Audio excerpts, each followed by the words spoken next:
special shout out to our sponsor, Qualia. Qualia is the category-creating digital closing platform used by thousands of lenders across the country to seamlessly work with their title and escrow partners. By working better together, Qualia is powering lenders to deliver a differentiated closing experience for their clients.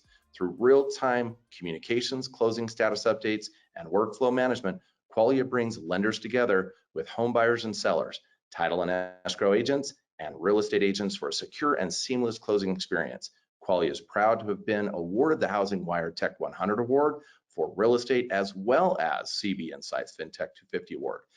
Discover how you can work more efficiently with your title and escrow partners at qualia.com/innovators.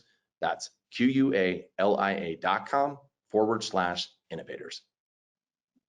Well, hey, everybody. If this is your first time joining us, welcome to the Mortgage Innovators podcast, where we deliver fresh and hopefully entertaining insights on all things mortgage and the innovation propelling our industry forward. My name is Sue Woodard, and every Tuesday you can find our rotating group of co-hosts, or what the producers have dubbed the Innovative Five, who all share our own unique connection to the industry. So before we get into it today, we want to make sure you know that the Mortgage Innovators Conference 2022, The Power of Innovation, is back in person for an experience you don't want to miss. So we can't wait for you to join us. We're all going to be there May 2nd through the 4th, 22 at the Hilton Anaheim. And for the latest information on the registration, sponsorship opportunities, go to mortgageinnovators.com/conference. Again, Mortgage Innovators with an S at the end, more than one innovator.com/conference. So I hope you enjoy this episode. This one, I am joined by just two of the very best in the business, Dan Catinella and Michael Guidotti, from respectively Finance of America and American Pacific Mortgage. How you doing, guys? Good, Sue. Good. Thanks for having me. Well, excited that you're here. We're going to be talking about, this is it's all about innovation. And Finance of America and American Pacific Mortgage are two of the most innovative. They're known for being two of the most innovative companies in the industry. And, innovation is not just iteration, right? It's actually really saying, hey, we're going to look at things totally differently. And especially as I watched both of your companies over the years navigate through a lot of changes, it's not like you just innovate off of, just the ground that's the same all the time. The ground is shifting, the market's changing, all kinds of things are moving around, and you're constantly innovating. And I've seen you both constantly be big drivers in both of your companies in terms of leveling up. So what we want to talk about today is I want to hear from each of you a little bit about what you have in mind and what your company's been talking about, and just kind of let us in on some of the innovations that you have in store. I know you serve families of amazing originators, and so I'd love to hear what you've got up your sleeve innovation-wise. So Dan, I'm going to start with you and give us some sneak peeks on what FAM is doing for innovation in 2022. Yeah, sure. So, I think with this industry always changes, and I think that's what always keeps us on our toes. And it's like a new adventure every year, right? I mean, hopefully we don't go through a pandemic again, because that wasn't fun. But is it over? Is it over? It'll never be over, but it's just the new normal, I guess. I hate that phrase too. But I know, it's like you had to go there. But as far as, obviously we have some different market conditions coming our way. We got, what I would say, what we're calling kind of a pivot to purchase. So we have some unique opportunities on the shift to purchase. We had all of our advisors really focused on those slam dunk refinances for a long period of time now, and we're all starting to see those dwindle out. So really trying to shift their focus to the purchase market. How can we support their referral partners to get, obtain more of their business, build a stronger partnership there. But we also see that there's still a tremendous amount of tappable equity that people have in their homes. So we do think, cash outs and other refinance opportunities are relevant, whether that, for home improvement. I mean, home improvement's a big strategic initiative for us to really accelerate that, renovations, even, personal loans and other home improvement opportunities for lending. But we're doing a lot with data, really trying to build a customer intelligence engine that really gives us a 360-degree view of a customer, not only, you know, building that profile throughout the transaction, which we all probably do a pretty good job of now, but also making sure that we're able to keep that profile updated and also enrich that profile through different, you know, third-party data sources. So things, you know, that, you know, may be relevant, something like life events, you know, understanding that, you know, a customer that you may have previously sold a home to or did a refinance for, that, you know, maybe they just had a child, or they got married. So some of those really key behavioral insights that really allow us to engage that customer with you know, messaging that may be relevant to them from a marketing perspective, and also give our advisors really those advantages so that they can have those conversations with the customer at the right time. You know, going deeper into, you know, income, understanding their debts, really getting that profile as enriched as possible so that we can surface as many opportunities for those customers as possible through whatever that, you know, challenge or goal in their life is. So a lot around data to really is a big focus for us in 2022. You know, we're also doing a lot with looking at lower income opportunities as well, looking at how we can assist, you know, first-time home buyers. I mean, first-time home buyers nowadays, I think we would all admit, especially with the uptick in the market and values just at, you know, all-time highs. You know, I mean, you know, the friction and the barrier of entry for a first-time home buyer has probably never, you know, been higher than it is today. So looking at how we can, you know, really serve those first-time home buyers, really get them educated, get them, you know, to a point where they are at a financial status where they can get into that first home. And one of those, you know, key contributors through our evaluation is really around student loan debt. So we're doing a lot around student loan debt. How can we educate those customers on all the different options that they have to reduce that debt, reduce those monthly payments to bring their DTI, and or, you know, if credit may be a barrier, you know, increase their credit profile. So a lot of opportunities we see around student debt, especially as the memorandum looks like it's going to expire, although I feel like there's a different news article about that every day. So hourly. right. So trying to stay up to speed on that, and but it does seem like it's potentially going to expire in February. So that'll be a big change for a lot of borrowers. And you know, our stats are showing about 4 out of 10 of our existing customers have student loan debt, and that percentage is obviously even higher on you know, people that do not even own homes these days. So and then 9 out of 10 of those student loans are government funded. So looking at all the options that we can really present to those customers to make sure that they're, you know, we're giving them the right advice and helping them to get into that first home.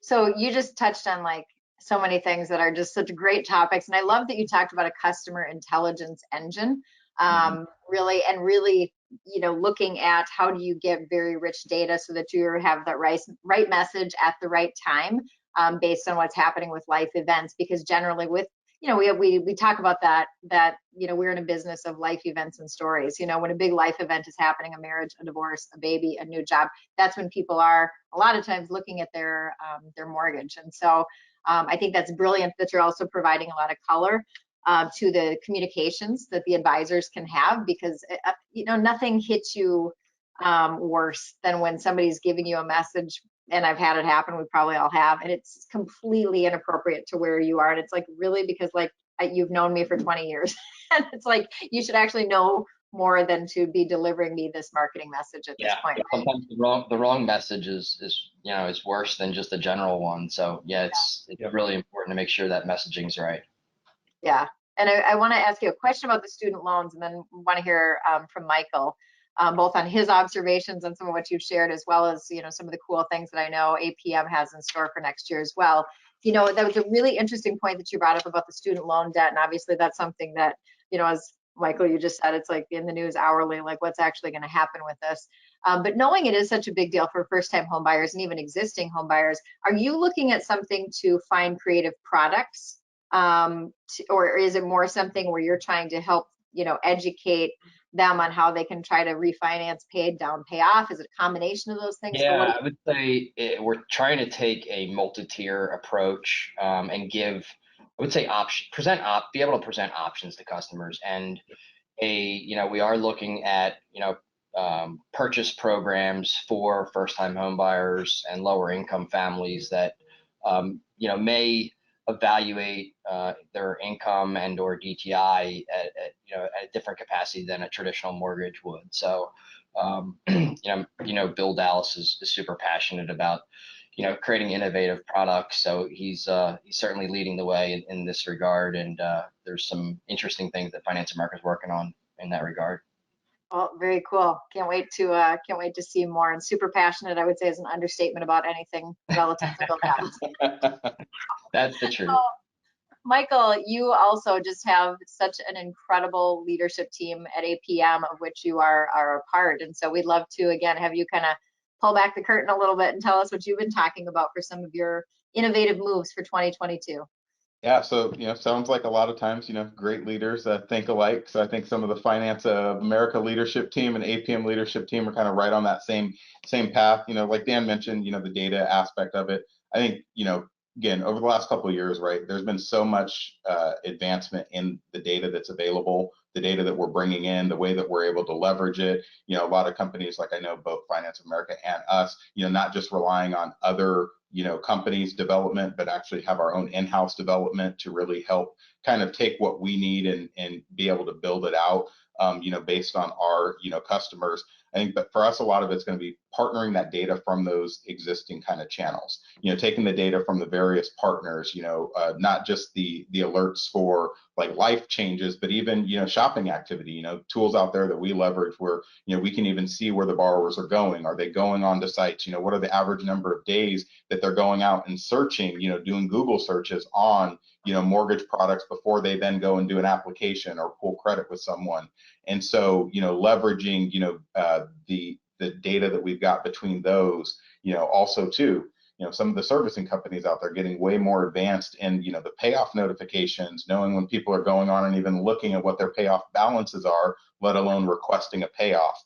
So that's going to be one thing I know we're really focused on, is kind of leveraging those three aspects of it to really tie in, create campaigns around it and visibility for our loan officers.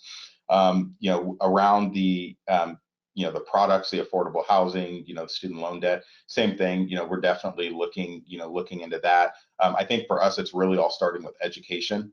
How, because I think, in some of the conversations that we have with both our loan officers and even, clients that we work with, is around, they pulled the trigger on it once they knew. It's like so many people don't even understand, that buy versus rent. And I know it's been talked about so much, and, there's great tools out there, from Mortgage Coach to Loan Advisor with MBS Highway, where they do the buy versus rent breakdown that really help, borrowers understand. But I think it's getting that piece in front of them. Like once they take a look at it, and, with a lot of the various down payment assistant programs that are out there that they don't even know about, or, they're like, well, I don't want two loans. And it's like, dude, it's a silent, like there's nothing, so it's just those things, as I think really around the education and how do we tie the marketing and the education together, because, it's hard to get people to, just sign up to go to a seminar. But I think if we can do those slow drips, kind of getting in front of them around, that educational aspect of it, I think it's going to help, them, and our loan officers. And then, the final thing I would say, which, I know, Dan and the FAM team are doing as well, but for us, it's also to really focusing on, the functionality overlap that we have between certain products, really kind of creating that best in breed. Because over the last couple of years, I think it's been, this just stay afloat, add where we need to. And I think we're really going into an assessment period. There's so many, great tools out there, but just figuring out really for us and our best practice and what our vision is of really 2022, 2023 and beyond, is getting that best in breed stack that fits kind of our model, for our producers and branches, is really going to be a huge focus for us, really starting now, but it definitely Q1 2022. I think it's a great point, Mike. I think it's probably understated by a lot. Is I think 2022 will be a time where a lot of organizations really focus on how they optimize their current tools and which ones are bringing the most value versus bringing on a whole bunch of new widgets. Yep. Yes. Yeah, I actually can, having been on some workshops, Stratmore workshops recently, these are recurring themes that come up, is really optimizing the current tech stack and really taking a good hard look at the current tech stack and saying, you know, and being careful not to throw the baby out with the bath, so to speak, and say, oh gosh, people haven't been using it. It's like, well, you know, people have been standing in a money machine, and so let's really look at what is going to serve our loan officers and our loan advisors going forward, and how do these things play together, and make sure that you not only see clearly what outcomes are these solutions driving, but how are they working together cohesively rather than having a bunch of shiny objects. So Michael, you said, you know, you said so many really important things there, and I love that you focused on education. And I would underscore that. That's another theme that I've heard from other lenders that I've talked to, is that, you know, we have been in this refinance world, and there's some muscle memory that comes with it, where we're kind of treating customers in a certain way. And we forget sometimes, because we have a lot of experienced loan originators working, you know, that are in the industry. We forget because we know the buy versus rent. We've done it. We've been talking about this stuff for 20 years, and it's like, yeah, the buy versus rent. But first-time home buyers don't know this, and a lot of, you know, even if it's a second-time home buyer, they don't always know, you know, they don't know the same things we know. And so I love that you really focused on that, whether it's first-time home buyers, Dan, which you touched on as well, or just our, you know, this new group of buyers that are, you know, coming in, moving up, and people making their moves, remembering to educate. So before we wrap it up, you both also said something that was really interesting to me, that you both have really woven in a lot of things, taking care of the loan officers, loan originators, loan advisors that you have. Because you both, I know, have incredible teams, having had the chance to spend time, you know, with both of your teams, and knowing that you spend a lot of energy wrapping your arms around those folks. And I think that's a theme in the year ahead, is really paying a lot of attention to how are our folks doing. This has been a rough time period, personally and professionally, for originators. Is there anything else that, you know, Dan, I'll start with you. Anything else you're adding to kind of to the mix for the folks that are part of the fam? You know, we're looking at a couple different things to really support them, that some of which I can't necessarily speak about yet, but I think the most important thing that we feel like we do a pretty good job of, and we're going to continue to do, is really just listening to the field. Market changes, is you know, changes quickly, constantly, you know, discussing those different challenges and how we can help solve those problems through technology is just a constant thing that you need to do. And I don't expect 2022 to be any different, and it's going to be a changing market next year as well. So just stay in touch with your sales force. Michael? Yeah, along those same lines, kind of focusing on those thirds, right? You know, the people that are first adopters, what are they looking for next? The people that have been kind of wait and see, you know, what do they want to focus on? And then the people that have been, you know, just head down and like, leave me alone, you know, what is it going to take you to get on board with these things? And again, I think the borrower behavior is actually helping us, you know, because, you know, I think the more that they're seeing, you know, borrowers adopt it, the technology, the more that they're having to use it themselves in their everyday life to go order food. Like QR codes were about to go away, and I know I've said this before, but like now you can't even order a meal without a QR code. It's like our originators are facing that. So the people that were like, we would never use that before, I've had people be like, wait, where are those QR codes that we have for them to be able to like access our, you know, 1003? And I'm like, that. So it's like, I think that, you know, again, the unfortunate and, you know, in what would cause, you know, the unfortunate events that caused the environment that we went into with technology, I think is actually going to benefit us in 2022, because I think now more than ever, the originators are really open to, you know, that tech, and they're paying attention to it. And so we're just trying to almost strike while the iron's hot there and not lose that momentum. I'll even say it a little stronger than Michael just did. I completely agree with what he said. I would say that our customers are demanding the technology from our advisors, and they're now coming, you know, we're getting guys that are super old school and used to doing stuff on carbon paper still, coming to us and saying, I need to learn this, help me. So customer expectations have changed over the last year for sure. For sure. It's another huge theme we're hearing. So we'll dig more into that on future episodes. And gentlemen, Thank you. This is like a highlight of my week to be able to hang out with you guys. So thank you for taking the time. And for all of you listening, thank you for listening into today's episode. If you like what you heard, make sure to subscribe to the Mortgage Innovators YouTube channel or wherever you podcast. So until next time, cheers.